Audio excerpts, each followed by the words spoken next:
ఈరోజు వాక్య ధ్యానము ఇర్మియా గ్రంథము 33వ అధ్యాయము 3వ వచనాన్ని ధ్యానిద్దాం.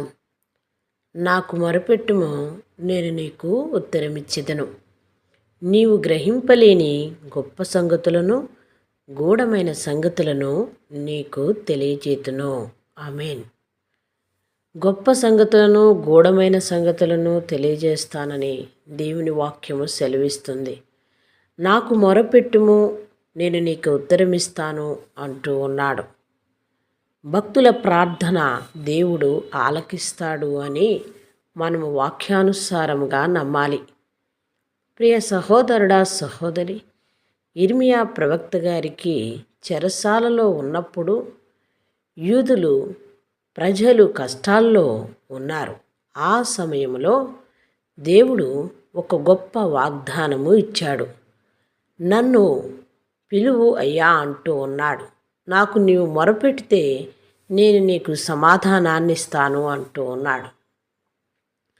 భక్తుడి యొక్క ప్రార్థన మనము ఇక్కడ విన్నట్టుగా చూస్తూ ఉన్నాం. ప్రియ సహోదరుడా, సహోదరి, ప్రతి దేవుని బిడ్డకు కూడా ఈ వాగ్దానము సంబంధించే ఉంటాము.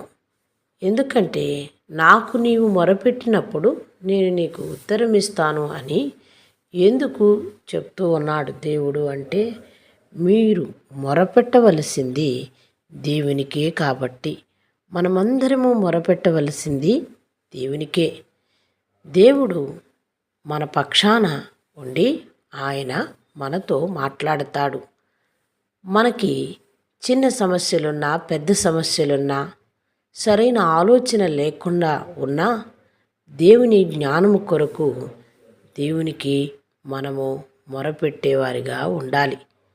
దేవుడు దూరముగా లేడు, సమీపముగా ఉన్నాడు అని చెప్తూ ఉన్నాడు.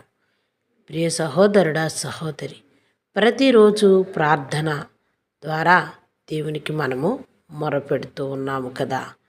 అట్టి మొరను ఆయన ఆలకిస్తాడు. గొప్ప సంగతులను, గూఢమైన సంగతులను తెలియజేస్తాడు. మనకి తెలియని భవిష్యత్తు, మనకి తెలియని ప్రణాళికలు, మనము ఊహించని ఆశీర్వాదములు దేవునికి మొరపెట్టినప్పుడు మనము పొందుకోగలుగుతాం. దేవుడు మన జీవితానికి గొప్ప ప్రణాళిక కలిగి ఉన్నాడు. మన జీవితాన్ని ఆయన ప్రణాళికలో మలచాలి అంటే మనము ఆయనకి కష్టాల్లో, బాధలో, ఇబ్బందులో, సంతోషములో కూడా నిత్యము ఆయనకి మొరపెట్టేవారిగా ఉండాలి. మనము ఒకసారి పరిశుద్ధ గ్రంథములోని భక్తుల్ని జ్ఞాపకము చేసుకుంటే అనేక సందర్భంలో మొరపెట్టి మేలు పొందుకున్నట్టుగా చూస్తూ ఉన్నాం. ప్రియ సహోదరుడా, సహోదరి, నేను కూడా అట్టి కార్యము, అట్టి మొర పెట్టాలని దేవుడు కోరుకుంటున్నాడు.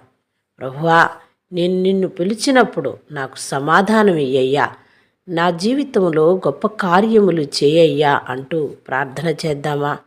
మహాపరిశుద్ధుడా, మిక్కిలిగా మమ్ము ప్రేమించే మా పరలోకపు తండ్రి, మీ దివ్యమైన పాదములకు కృతజ్ఞతాస్తోత్రములు నాయనా.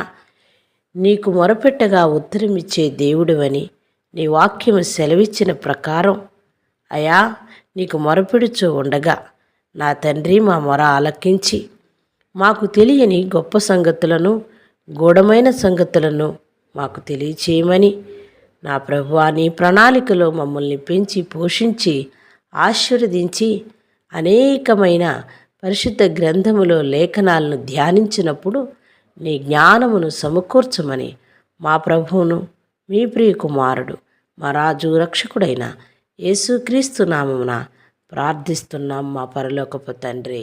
ఆమెన్.